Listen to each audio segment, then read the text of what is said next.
Right, so a letter to the editor actually falls under the category of formal letters. Yeah, this one is one of the formal letters, which means you have to include two addresses. All right, one, your address, which means you being the sender. Two, the address of the editor. All right, and you write a letter to the editor, right, on pressing issues.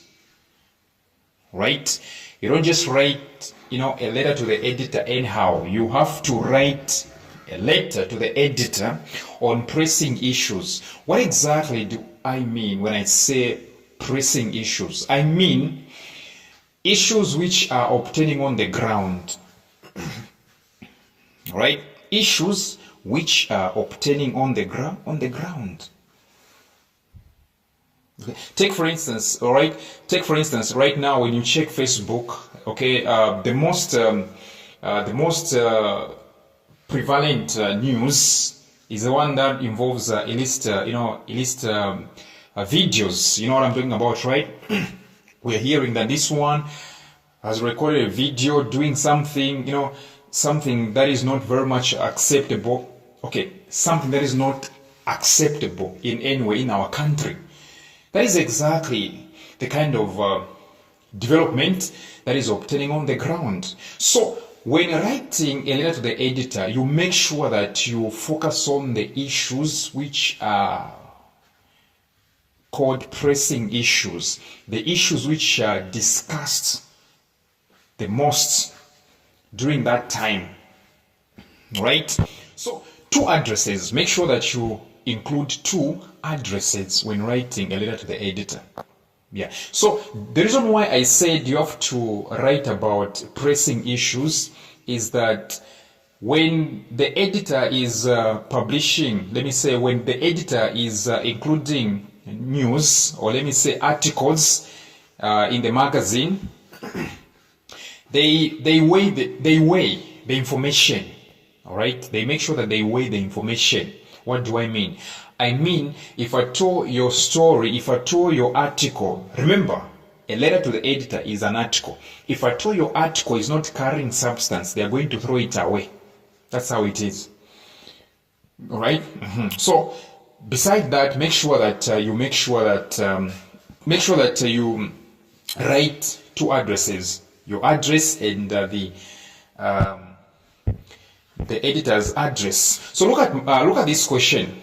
You have lived for long in your current city, and you have now observed problems being caused by street vendors. Write a letter to the editor of a local newspaper expressing your concern about the increasing number of street vendors in your city. Those of you who don't know, street vendors are those that sell actually outside of the shops. Outside of shops in your city. Those are street vendors. Those people that you find selling in the corridors of your city. All right. Suggest ways in which the city authorities can make this issue can manage this issue while also considering the livelihoods of the vendors. So two things, right? Two things you're going to focus on. Number one, how to manage the problems which come as a result of street vending. The second thing is you're going to make sure that you suggest ways of doing that so that even street vendors are not made upset, okay, are not actually left on the open, are not left without anything. So you're going to come up with a letter that will favor both sides, the law and the street vendors. That is exactly what it means. And so we have points here, but how do you know relevant points and how do you know points which are irrelevant? Let's read the question. They're saying, using the relevant points only, which means there are those points which are not relevant.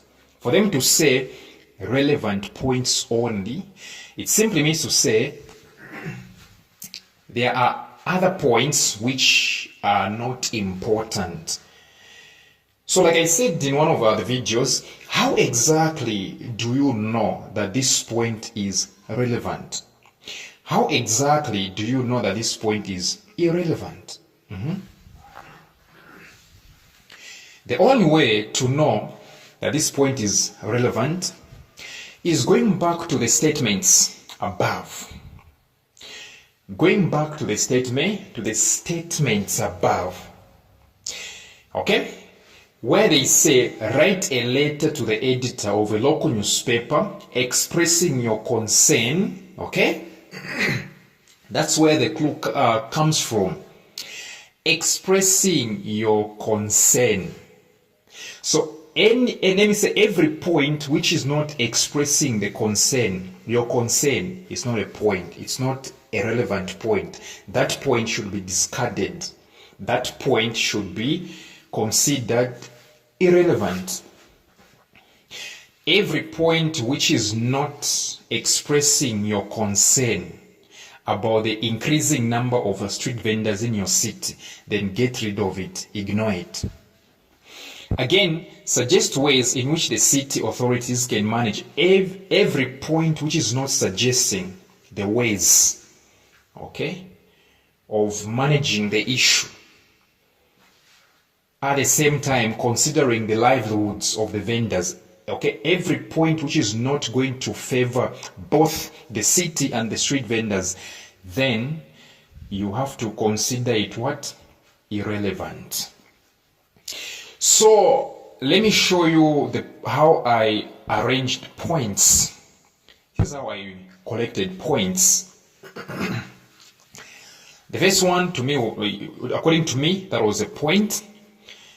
Traffic congestion, that was a point. The second one, sanitation and hygiene, it's a point to me. Third, personal anecdotes unrelated to street vending, right? It's not related, this one. It's not related. It's not related. The fourth point, designated vending areas. It's a point according to me. The fourth point, unrelated social issues. It's not a point. Number 6, attacking vendors. How exactly is that a point? Why should we be attacking the people that voted for us? Right? What kind of government are you? Okay? These are the people that you were campaigning. These are the people that you were campaigning in front of. Busy campaigning in front of these people. Today you want to attack them. It's not making sense, right? Number 7, licensing and regulation. To me, that was a point. Number 8, alternative employment opportunities. To me, that was a point. Number 9, demands for complete ban. You want a street vending to be banned. Like, seriously. Where do you take those people? That's not a point. That's not a point. Number 10, balancing vendor livelihoods and city cleanliness. It's a point. So this is how you do. It's very simple actually. Look at my commencement. So I typed my address. You have to write your address. You're writing to the editor. And left, all right, down left, you can see the editor's address, right? The editor, Zambia Daily Mail newspaper, Lusaka. Next, salutation, dear editor. You don't know their name, just say dear editor. From dear editor, make sure that you write reference, okay, like subject. Reference simply means subject, right? Simply means what? Subject. Okay? Reference simply means subject. So from there, you have to make sure that you write a proper reference. So how do you write reference? It's like the heading. How do you do it? Make sure that when you are writing in small letters, you underline it. In capital letters, you don't underline. right? In small letters, you underline. In capital letters, you don't underline. So my reference was street vending in the Lusaka city, the problems of street vending. You see. So this is one of guided compositions. This one is one of the compulsory compositions. You go straight to the point. You don't say, how are you, by editor? No, you don't say that. Hi, you don't say that. You don't say, no, by editor, you don't say. Just go straight to the point. So in this case, I was like, okay, I'm writing to express my concern about the increasing number of street vendors in our city. While I understand that street vending provides a means of livelihood for many individuals, the unregulated growth of this sector is causing significant problems. You go straight to the point. Sometimes, sometimes it's okay to simply go like, please allow me space in your, okay? You ask for permission sometimes, okay? Please, kindly allow me space in your article or in your newspaper. Kindly allow me space in your newspaper, okay, to express my concern about the increasing number of street vendors in our city. While I understand that street vending provides a means of livelihood for many individuals, the unregulated growth of this sector is causing significant problems. So it's not actually, but it's not a bad idea to be writing subtitles, subtopics. Actually, I advise you to be doing it. Subtitles are very important. So in my case, the first problem was traffic congestion and safety. I had to underline that so that the editor can see that, okay, this person is now addressing congestion and safety. He's now talking about the problems that emanate from the congestion and safety. And you can read this one. Next, I was talking about sanitation and what? Hygiene. Okay?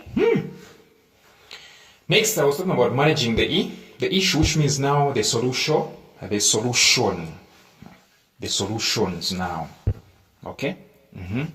The next one I was talking about the designated vending areas. This one was just part of the solutions. Okay? The solutions. The third solution was licensing and regulation solution. The fourth solution was alternative employment opportunities. Okay? The last one was balancing vendor livelihoods and the city cleanness. Fifth solution. And then you conclude, I hope that the city authorities will take these concerns seriously and work towards finding a solution that benefits both vendors and the broader community. You write yours sincerely or yours faithfully. Then even your signature, very important. Then you write your name. That's how you do it. Yeah.